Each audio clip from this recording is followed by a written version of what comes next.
Kaya mga libro ni Isaias nga, inatasan sa mga prophetic books of Testament.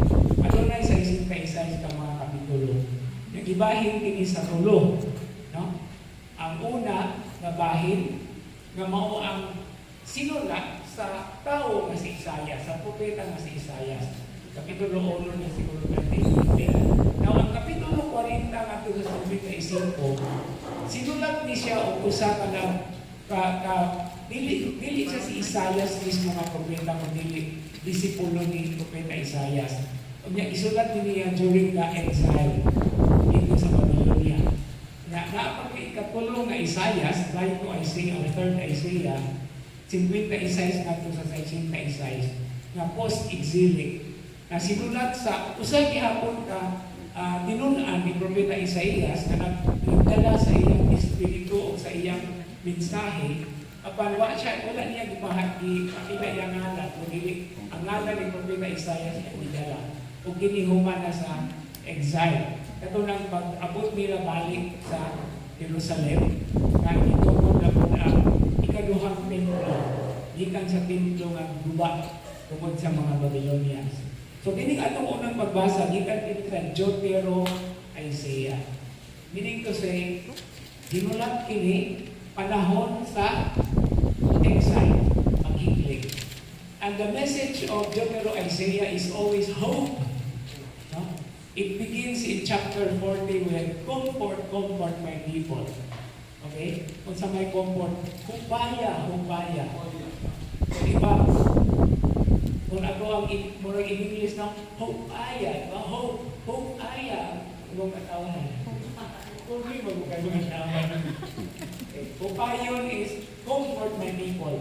And everything that the prophet is talking about here is hopefulness and comfort. Message of comfort. So, kining atong pagbasa karong Domingo, titik lamang sa kinadak-an na mensahe may tungod sa kahupayan. Okay, God says the Lord. Okay, verse 16 to 21. No? God says the Lord who opens a way in the sea, a path in the mighty waters, who leads out chariots and horsemen, a powerful army, till they lie prostrate together, never to rise, snuffed out, quenched like a wick. Remember not the events of the past, the things of long ago, consider not. See, I am doing something new. Now it springs forth. Do you not perceive it? In the wilderness I will make a way, in the wasteland rivers. Wild beasts honor me, jackals and ostriches. For I put water in the wilderness and rivers in the wasteland for my chosen people to drink.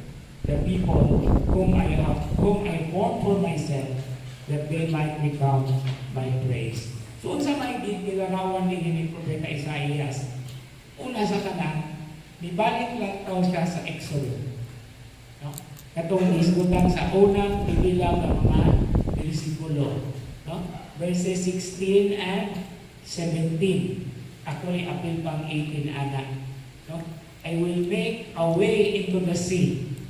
So, pagdunga niya sa dagat, no? O sa Red Sea. Okay. Nga dayon, niingon siya nga, aduna ako'y bago na himuon. Kaya kini man kong libro, kini man kong bahin sa Deutero Isaiah, nag-isgot ni siya of second creation. Kunya na ako'y second Exodus. Muna ang tema nini atong pagbasa na ron, bagong kabugnaan, the new creation.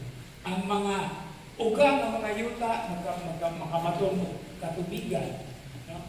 Kunya, dili na tungaon ang dagat aron mo murabang ang iyang katawhan kung dili naa diha sa kamingawan in the wilderness, maghimo siya og dalan, highway for the Lord, highway for the people, na sila mugawa sa sa Babylonia, dili na sa Egypto, padulong balik sa yuta kasaan.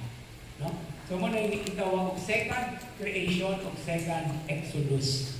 Okay? Kung balikan nato itong Isaiah chapter 40, na mga sinugdanan ni Deutero Isaiah, ingon ang propeta na prepare, make a highway for the Lord our God.